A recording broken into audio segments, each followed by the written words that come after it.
Hi, hello. Welcome back to another one of my videos. My name is Lola, and I hope you're doing good today because today I have a sort of different video than what I normally do. I just kind of want to do a short little topic of mine, I guess. But before we get into that, I also want to start a new tradition to the beginning of my videos, which is going to be I have this big encyclopedia of spirits in which there's like lore, mythology, creatures, things like that. I absolutely love everything about that, so I figured it'd be kind of fun if I just open to a random page, read off some lore to you guys to start off the video. So let's do that. Random page, here we go. Olosa. Olosa, classification Orisha. Olosa is the presiding spirit of the Lagos Lagoon in Nigeria. Olosa may be Olukun's sister and or wife.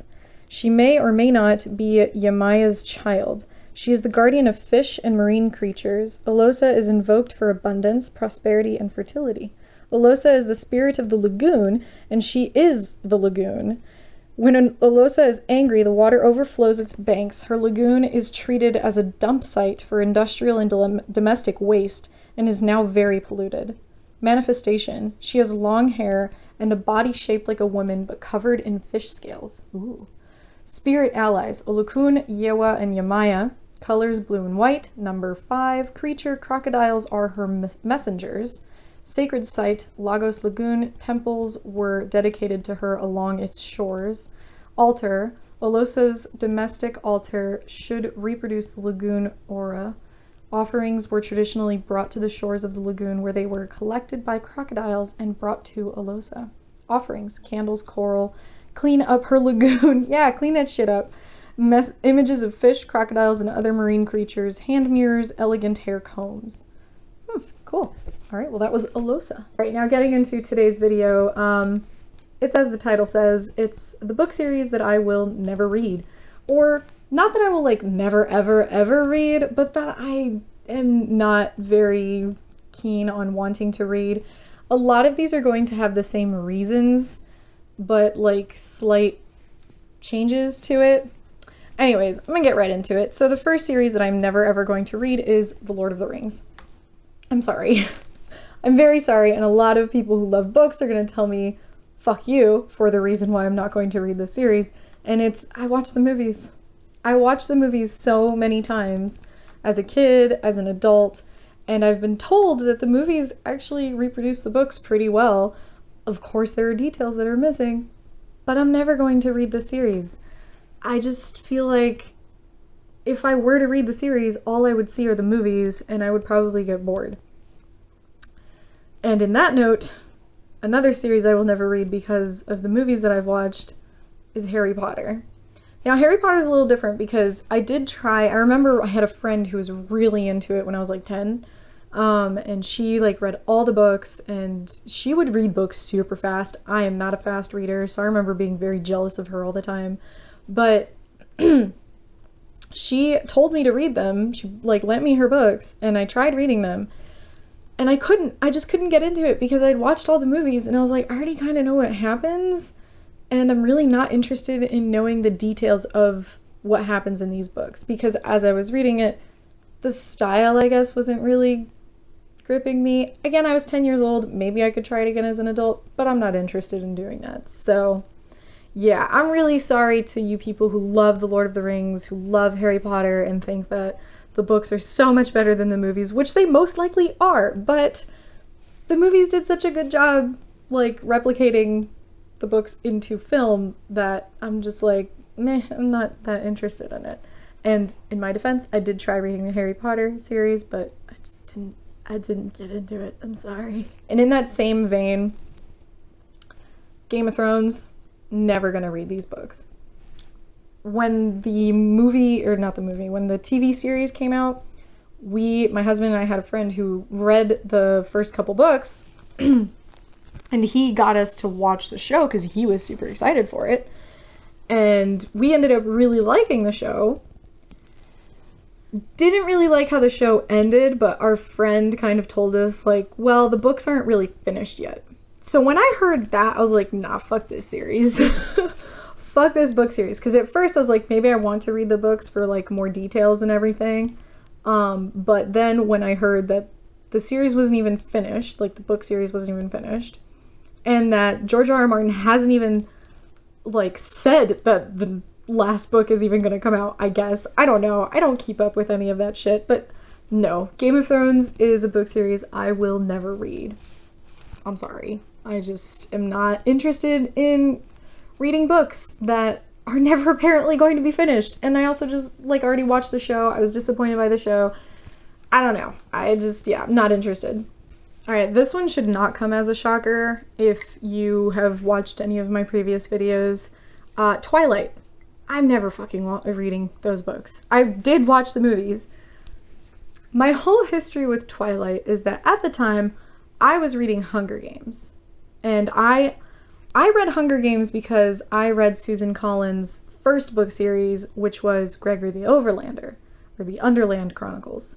And when I saw she published another book, I was like, oh my gosh, I want to read this so bad. And I was loving it. And my friend, another friend of mine in, like, high school, was reading Twilight, and she was like, oh my gosh, you have to read this. It's so good. It's about a vampire and a human girl who fall in love. And I was like, nope, that does not sound like something I would enjoy at all whatsoever. And I was trying to get her to read Hunger Games.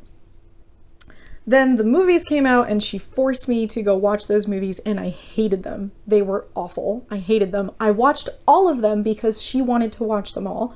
It was torture. And then finally she ended up reading Hunger Games, and I was like, much better, isn't it? And she was like, I don't know, I really like the romance and the other one. I just got pissed off. So really, the main reason I won't read Twilight is because of my hatred for that particular memory.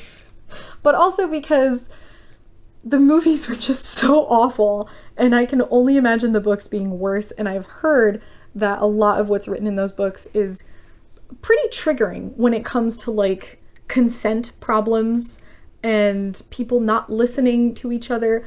I enjoy romance as long as it's, like, healthy and it's communication and it's mature and it's, I don't know, just not that. So I'm never ever reading Twilight, ever. Speaking of romance books, I'm never reading the ACOTAR series or the Throne of Glass, whatever, those big Sarah J. Maas books. I did read the Crescent City, the House of Earth and Blood one. I read that one because A, the cover was pretty, and I was like, sure, why not? I keep hearing about Sarah J. Maas. And that one was her adult one, although I have heard that ACOTAR has changed from being YA to adult.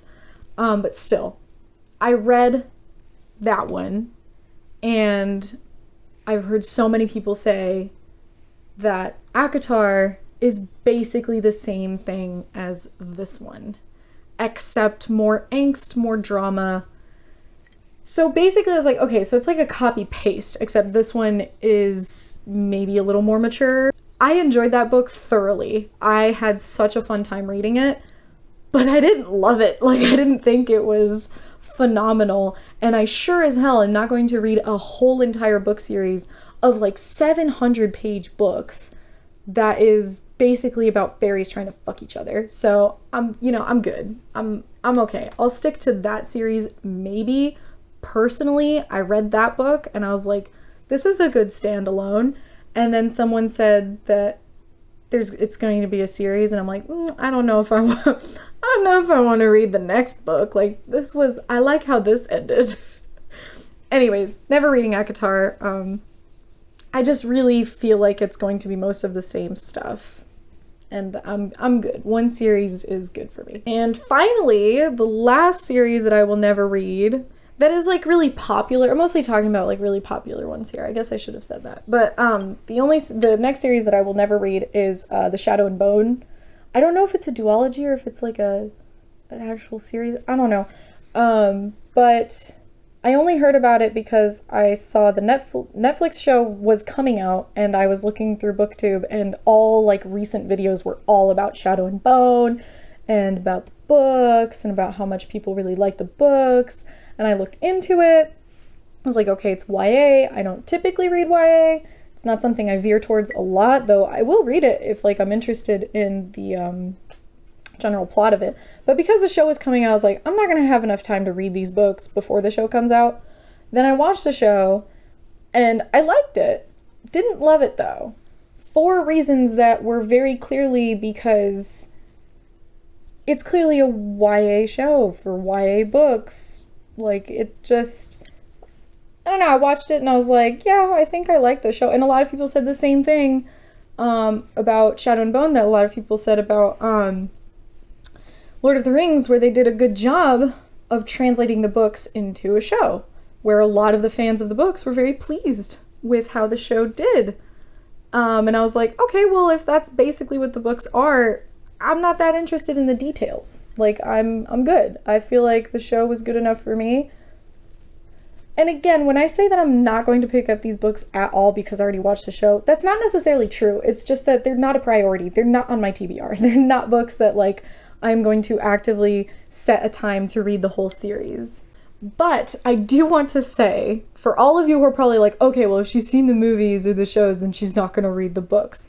Not true, because I watched Witcher, and my brother had played the games. So I grew up seeing my brother play the video games. I never did. Then I saw the show, watched the show, loved the show, and then I talked with my brother, and I was like, hey, they made a TV show of the games you used to play. He was like, you do know that those are books, right? I was like, excuse me? Those are books? And then I was like, well, maybe, you know, maybe the books are basically what was in the show. And then I heard so many people say that the books are actually kind of like side quests, and that the show, a lot of people were fans of the books, thought the show didn't really do that good. So I'm actually interested in reading Witcher. Also because I know that there's mostly like Slavic lore, and there aren't a lot of books that write about like Slavic Nordic mythology, and the magic system was really interesting when I was watching The Witcher. So yeah, just like adding in another book series that I did watch the show, but I'm interested in reading the books. So yeah, anyways, that's basically it. Hate me if you want to, or let me know if you too will not read some of these book series because you either, you know, started them and hated it, or you watched the show or the movies and were like, meh, I'm okay. I feel like I got enough information about the books through the movie that I'm like, nah, I'm not that interested in it. Or, you know, comment if you think that I'm dumb and should still read the books. That's okay. We're all allowed to have our opinions. Just don't be a dick about it. So yeah, that's it for my video for today. If you enjoyed this, go ahead and like, subscribe, comment. The bell helps with notifying you whenever my new videos are coming out. And yeah, thanks for hanging out. I will see you next time. Bye.